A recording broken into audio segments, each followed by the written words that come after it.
Hello everyone and welcome back to BioFood. We are continuing our journey through Unit 4 Plant Physiology using the new 2024 to 25 NSERT textbook. We've already delved into the fascinating process of photosynthesis and now we are going to explore how plants use the food they create, respiration in plants. That's right, just like animals, plants also need to break down the food they make to release energy. In this episode, we'll uncover the secrets of plant respiration, as described in Chapter 12 of the new NSERT. So, grab your new NSERT textbooks, maybe a healthy snack this time, and get ready to explore the energy-releasing processes in plants right here on BioFood. Let's breathe in some knowledge. All of us breathe to live, but why is breathing so essential to life? What happens when we breathe? Also, do all living organisms, including plants and microbes, breathe? If so, how? All living organisms need energy for carrying out daily life activities.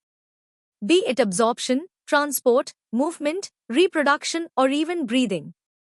Where does all this energy come from? We know we eat food for energy. But how is this energy taken from food? How is this energy utilized? Do all foods give the same amount of energy? Do plants eat?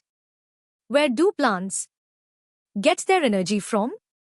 And microorganisms for their energy requirements, do they eat food? You may wonder at the several questions raised above. They may seem to be very disconnected. But in reality, the process of breathing is very much connected to the process of release of energy from food.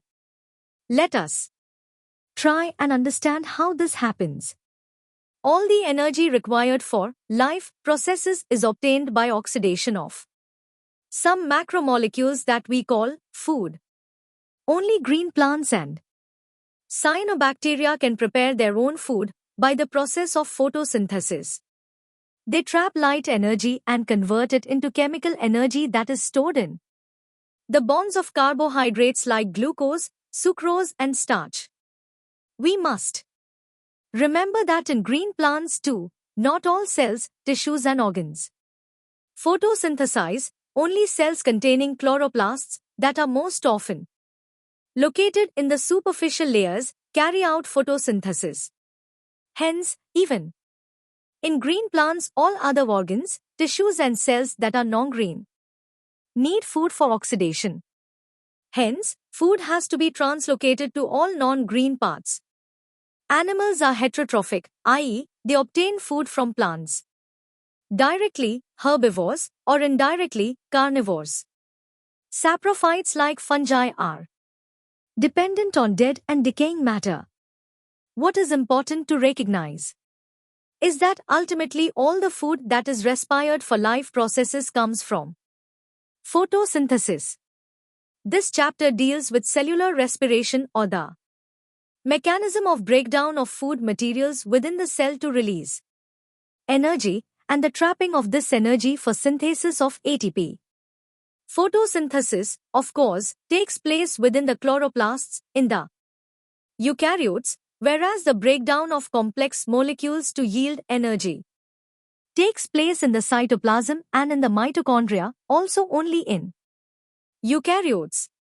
The breaking of the C to C bonds of complex compounds through oxidation within the cells, leading to release of considerable amount of energy, is called respiration.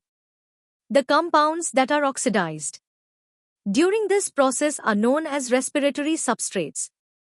Usually, carbohydrates are oxidized to release energy, but proteins, fats, and even organic acids can be used as respiratory substances in some plants under certain conditions. During oxidation within a cell, all the energy contained in respiratory substrates is not released free into the cell or in a single step.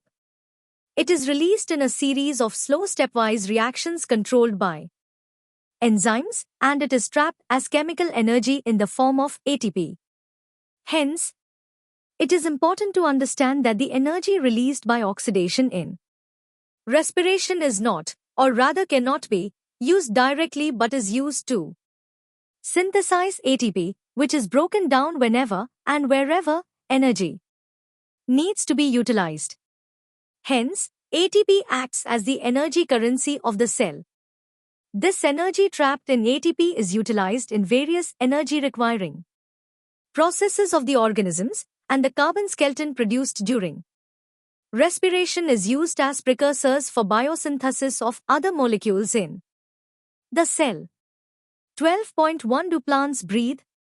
Well, the answer to this question is not quite so direct. Yes, plants require O2 for respiration to occur, and they also give out CO2. Hence, plants have systems in place that ensure the availability of O2. Plants, unlike animals, have no specialized organs for gaseous exchange, but they have stomata and lenticels for this purpose. There are several reasons why plants can get along without respiratory organs. First, each plant part takes care of its own gas exchange needs. There is very little transport of gases from one plant part to another. Second, plants do not present great demands for gas exchange. Roots, stems and leaves respire at rates far lower than animals do. Only during photosynthesis are large volumes of gases exchanged, and each leaf is well adapted to take care of its own needs. During these periods, when cells photosynthesize, availability of O2 is not a problem in these cells since O2 is released within the cell. Third, the distance that gases must diffuse even in large, bulky plants is not great. Each living cell in a plant is located quite close to the surface of the plant. This is true for leaves, you may ask, but what about thick, woody stems and roots? In stems, the living cells are organized in thin layers inside and beneath the bark. They also have openings called lenticels. The cells in the interior are dead and provide only mechanical support. Thus, most cells of a plant have at least a part of their surface in contact with air. This is also facilitated by the loose packing of parenchyma cells in leaves, stems, and roots, which provide an interconnected network of air spaces. The complete combustion of glucose, which produces CO2 and H2O as end products, yields energy, most of which is given out as heat. Task alert: write reaction of glucose with carbon dioxide in comments below. If this energy is to be useful to the cell, it should be able to utilize it to synthesize other molecules that the cell requires. The strategy that the plant cell uses is to catabolize the glucose molecule in such a way that not all the liberated energy goes out as heat. The key is to oxidize glucose, not in one step but in several small steps, enabling some steps to be just large enough such that the energy released can be coupled to ATP synthesis. How this is done is, essentially, the story of respiration. During the process of respiration, oxygen is utilized, and carbon dioxide, water and energy are released as products. The combustion reaction requires oxygen. But some cells live where oxygen may or may not be available. Can you think of such situations and organisms where O2 is not available? There are sufficient reasons to believe that the first cells on this planet lived in an atmosphere that lacked oxygen. Even among present-day living organisms, we know of several that are adapted to anaerobic conditions. Some of these organisms are facultative anaerobes, while in others the requirement for anaerobic condition is obligate. In any case, all living organisms retain the enzymatic machinery to partially oxidize glucose without the help of oxygen. This breakdown of glucose to pyruvic acid is called glycolysis. 12.2 Glycolysis. The term glycolysis has originated from the Greek words glykos for sugar and lysis for splitting. The scheme of glycolysis was given by Gustav Embden, Otto Meyerhof, and J. Parnas, and is often referred to as the EMP pathway. In anaerobic organisms, it is the only process in respiration. Glycolysis occurs in the cytoplasm of the cell and is present in all living organisms. In this process, glucose undergoes partial oxidation to form two molecules of pyruvic acid. In plants, this glucose is derived from sucrose, which is the end product of photosynthesis, or from storage carbohydrates.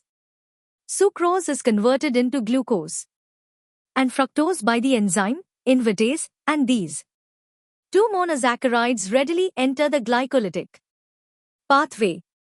Glucose and fructose are phosphorylated to give rise to glucose 6-phosphate by the activity of the enzyme hexokinase. This phosphorylated form of glucose then isomerizes to produce fructose 6-phosphate. Subsequent steps of metabolism of glucose and fructose are same. The various steps of glycolysis are depicted in Figure 12.1. In glycolysis, a chain of 10 reactions under the control of different enzymes takes place to produce pyruvate from glucose. While studying the steps of glycolysis, please note the steps at which utilization or synthesis of ATP or, in this case, NAD plus H plus take place. ATP is utilized at two steps, first in the conversion of glucose into glucose 6-phosphate, and second in the conversion of fructose 6-phosphate to fructose 1,6-bisphosphate. The fructose 1,6-bisphosphate is split into dihydroxycetone phosphate and 3-phosphoglyceraldehyde, PUGL. We find that there is one step where NAD plus H plus is formed from NAD plus. This is when 3-phosphoglyceraldehyde, PUGL, is converted to 1,3-bisphosphoglycerate, BPGA. 2. Redox equivalents are removed in the form of 2 hydrogen atoms from PUGL and transferred to a molecule of NAD+. PUGL is oxidized and with inorganic phosphate to get converted into BPGA.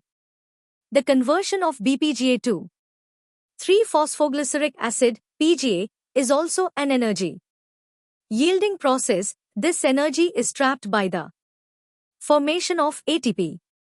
Another ATP is synthesized during the conversion of PEP to pyruvic acid. Can you then calculate how many ATP molecules are directly synthesized in this pathway from one glucose molecule? Pyruvic acid is then the key product of glycolysis. What is the metabolic fate of pyruvate? This depends on the cellular need. On this page and next page there are Figure 12.1 which represents steps of glycolysis and Figure 12.2 representing major pathways of anaerobic respiration. You can access both of them from description box below. Let's get back. There are three major ways in which different cells handle pyruvic acid produced by glycolysis. These are lactic acid fermentation, alcoholic fermentation, and aerobic respiration.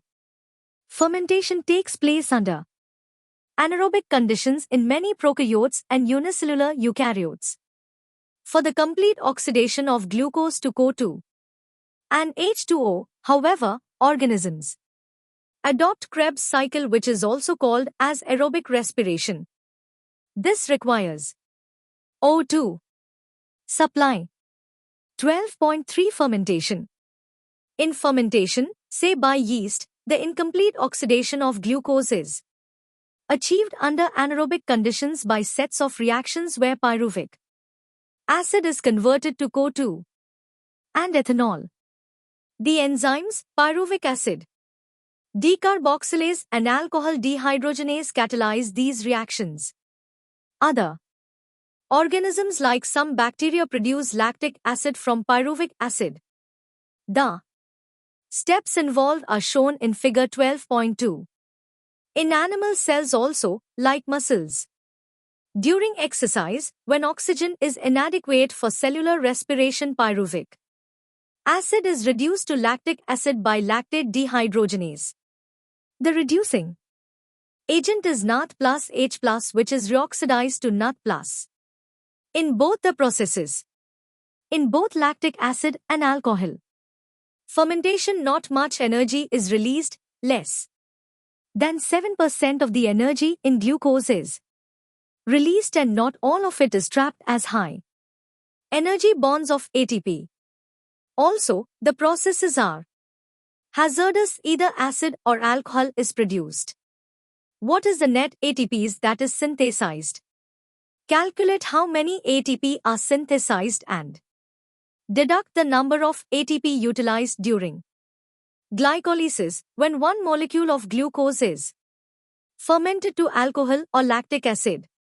Yeasts poison themselves to death when the concentration of alcohol reaches about 1/3%.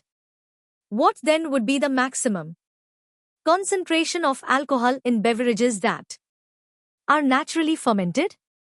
How do you think alcoholic beverages of alcohol content greater than this concentration are obtained?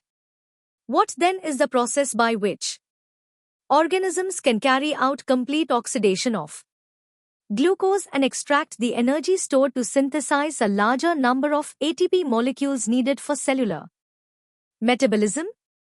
In eukaryotes, these steps take place within the mitochondria, and this requires O2. Aerobic respiration is the process that leads to a complete oxidation of organic substances in the presence of oxygen and releases CO2, water, and a large amount of energy present in the substrate. This type of respiration is most common in higher organisms. We will look at these processes in the next section. 12.4 Aerobic respiration. For aerobic respiration to take place within the mitochondria, the final product of glycolysis, pyruvate, is transported from the cytoplasm into the mitochondria. The crucial events in aerobic respiration are times the complete oxidation of pyruvate by the stepwise removal of all the hydrogen atoms, leaving 3 molecules of CO2, times the passing on of the electrons removed as part of the hydrogen atoms to molecular O2 with simultaneous synthesis of ATP. What is interesting to note is that the first process takes place in the matrix of the mitochondria, while the second process is located on the inner membrane of the mitochondria. Pyruvate, which is formed by the glycolytic catabolism of carbohydrates in the cytosol, after it enters mitochondrial matrix, undergoes oxidative decarboxylation by a complex set of reactions catalyzed by pyruvic dehydrogenase. The reactions catalyzed by pyruvic dehydrogenase require the participation of several coenzymes, including NADH+ and coenzyme A. During this process, 2 molecules of NADH are produced from the metabolism of 2 molecules of pyruvic acid produced from 1 glucose molecule during glycolysis.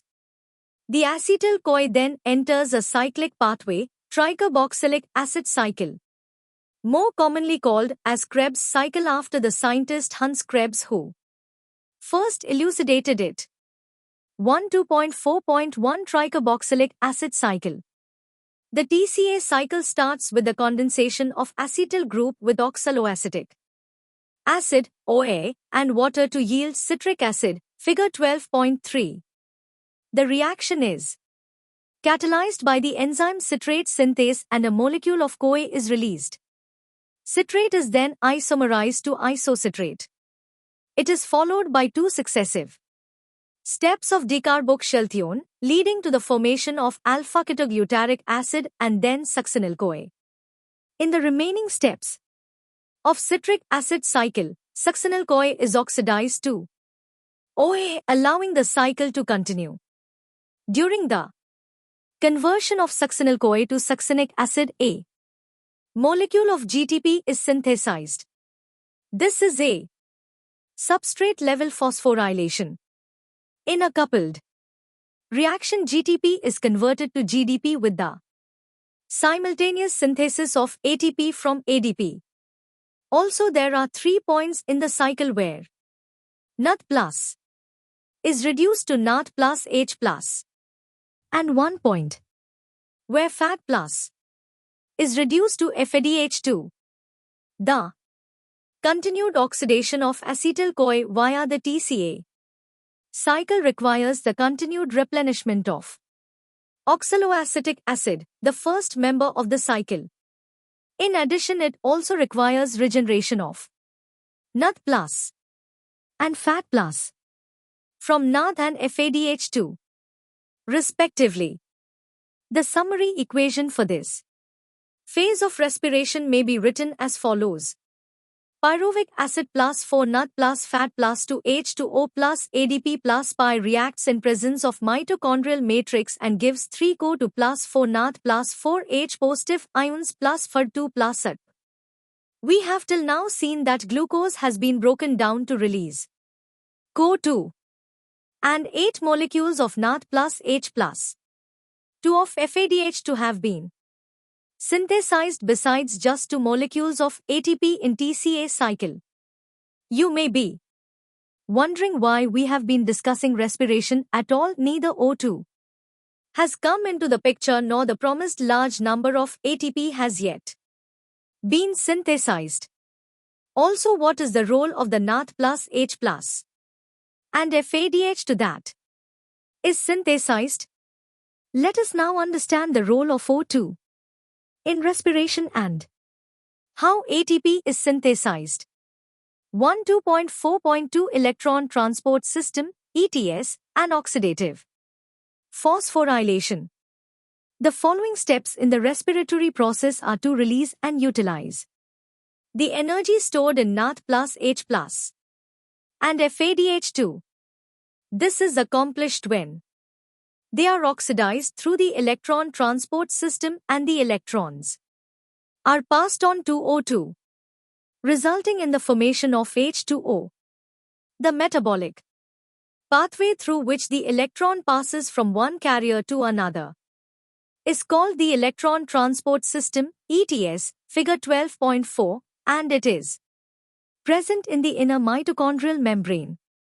Electrons from NAD produced in the mitochondrial matrix during citric acid cycle are oxidized by an NAD dehydrogenase complex I, and electrons are then transferred to ubiquinone located within the inner membrane.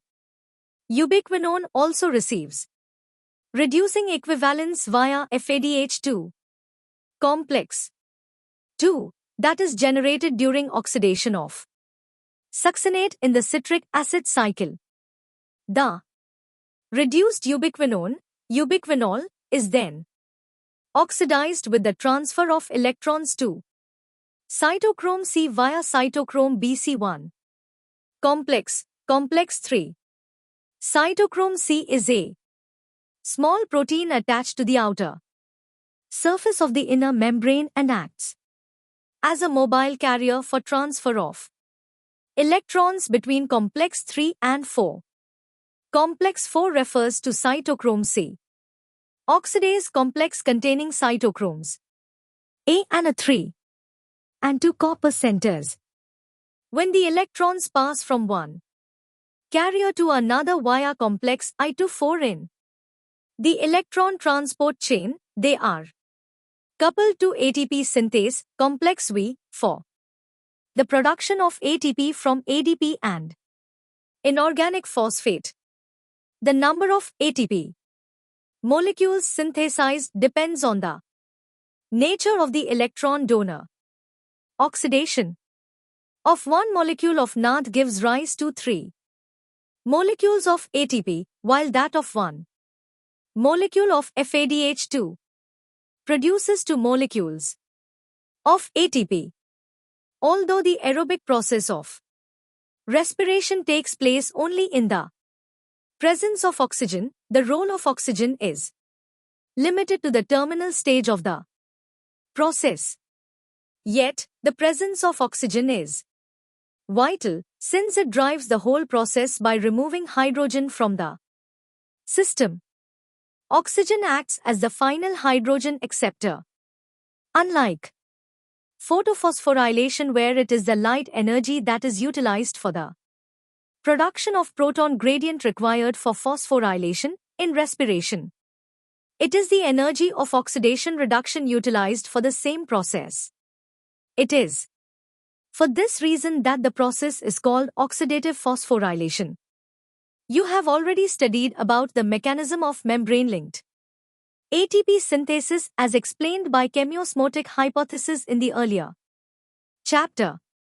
As mentioned earlier, the energy released during the electron transport system is utilized in synthesizing ATP. With the help of ATP synthase complex V. This complex consists of two major components, F1 and F0, figure 12.5 given in description box. The F1 headpiece is a peripheral membrane protein complex and contains the site for synthesis of ATP from ADP and inorganic phosphate. F0 is an integral membrane protein complex that forms the channel through which protons cross the inner membrane.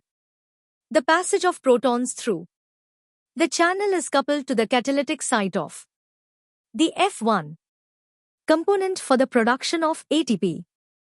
For each ATP produced, 4H plus passes through F0 from the intermembrane space to the matrix. Down the electrochemical proton gradient. 12.5 The respiratory balance sheet. It is possible to make calculations of the net gain of ATP for every glucose molecule oxidized, but in reality this can remain only a theoretical exercise. These calculations can be made only on certain assumptions that times there is a sequential, orderly pathway functioning, with one substrate forming the next and with glycolysis, TCA cycle and ETS pathway following one after another. Times the NADH synthesized in glycolysis is transferred into the mitochondria and undergoes oxidative phosphorylation. Times none of the intermediates in the pathway are utilized to synthesize any other compound. Times only glucose is being respired, no other alternative substrates are entering in the pathway at any of the intermediary stages. But this kind of assumptions are not really valid in a living system. All pathways work simultaneously and do not take place one after another. Substrates enter the pathways and are withdrawn from it as and when necessary. ATP is utilized as and when needed. Enzymatic rates are controlled by multiple means.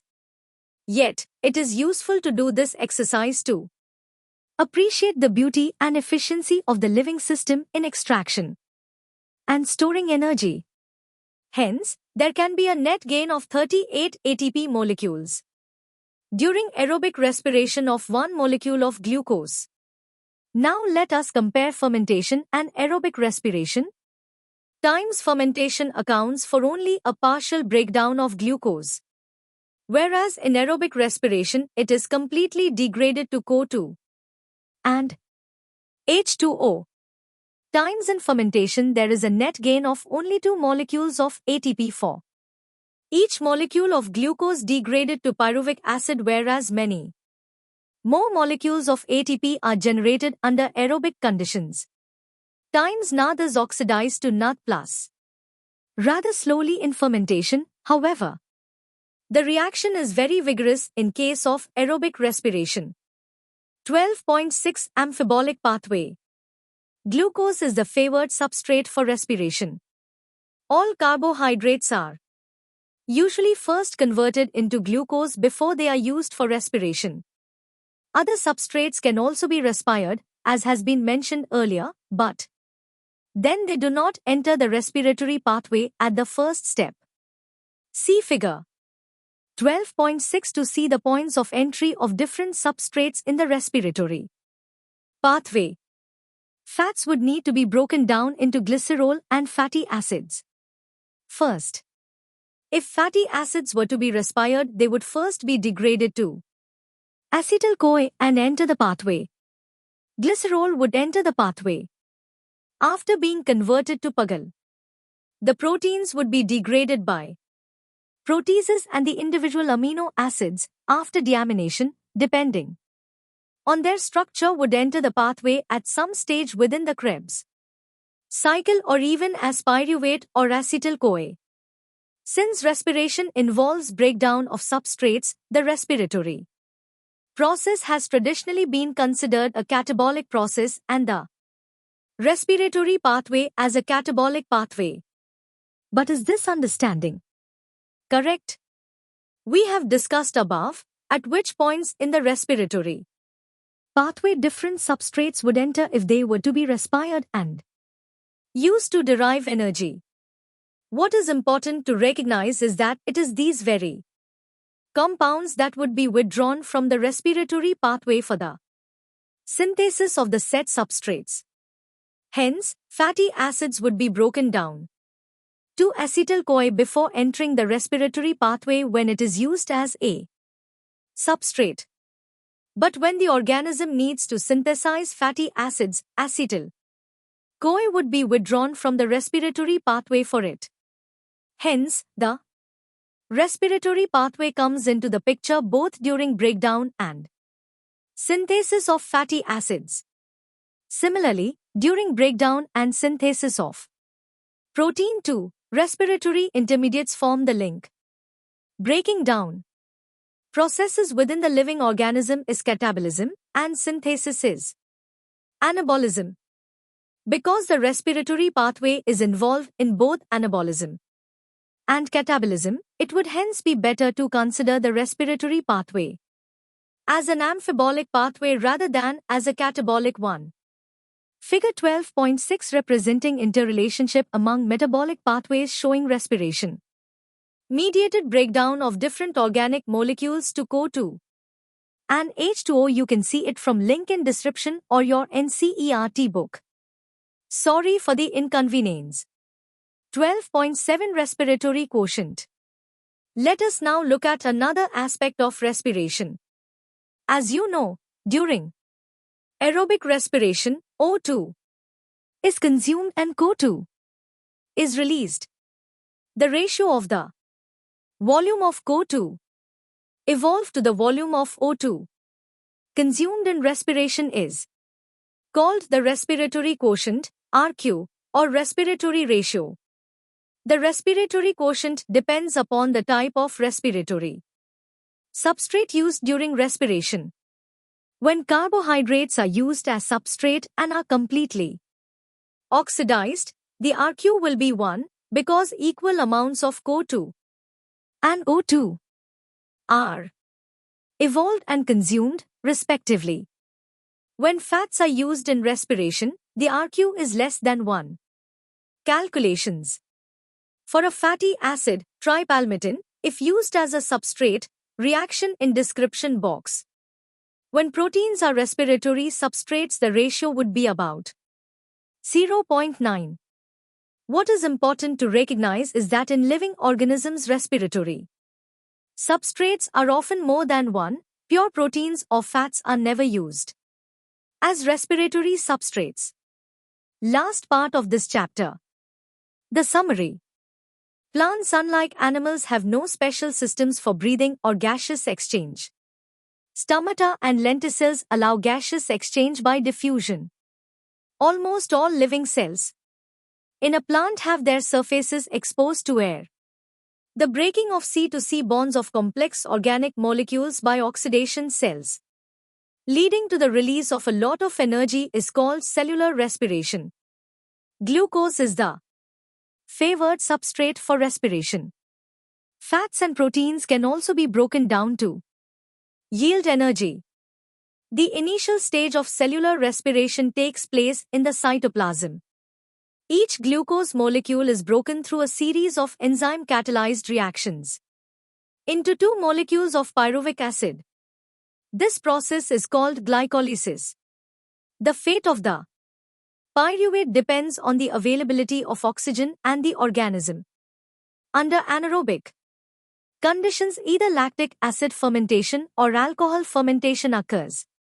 Fermentation takes place under anaerobic conditions in many prokaryotes, unicellular eukaryotes, and in germinating seeds. In eukaryotic organisms, aerobic respiration occurs in the presence of oxygen. Pyruvic acid is transported into the mitochondria where it is converted into acetyl-CoA with the release of CO2. Acetyl-CoA then enters the tricarboxylic acid pathway or Krebs cycle operating in the matrix of the mitochondria. NAD plus H plus and FADH2 are generated in the Krebs cycle. The energy in these molecules as well as that in the NAD plus H plus synthesized during glycolysis are used to synthesize ATP. This is accomplished through a system of electron carriers called electron transport system (ETS) located on the inner membrane of the mitochondria. The electrons, as they move through the system, release enough energy that are trapped to synthesize ATP. This is called oxidative phosphorylation. In this process, O2 is the ultimate acceptor of electrons, and it gets reduced to water. The respiratory pathway is an amphibolic pathway as it involves both anabolism and catabolism. The respiratory quotient depends upon the type of respiratory substance used during respiration.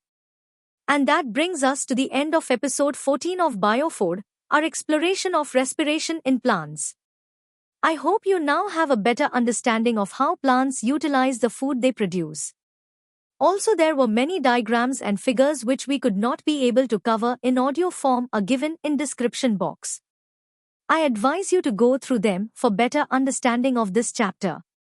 In our next episode, we'll conclude Unit 4 with the final chapter in the new insert, Chapter 13, Plant Growth and Development. We'll explore how plants grow from tiny seeds into mature organisms. So, be sure to subscribe to UD Lectures so you don't miss the final chapter of this unit. Thank you for joining me on BioFood, the podcast series brought to you by UD Lectures. Until next time, keep your knowledge growing.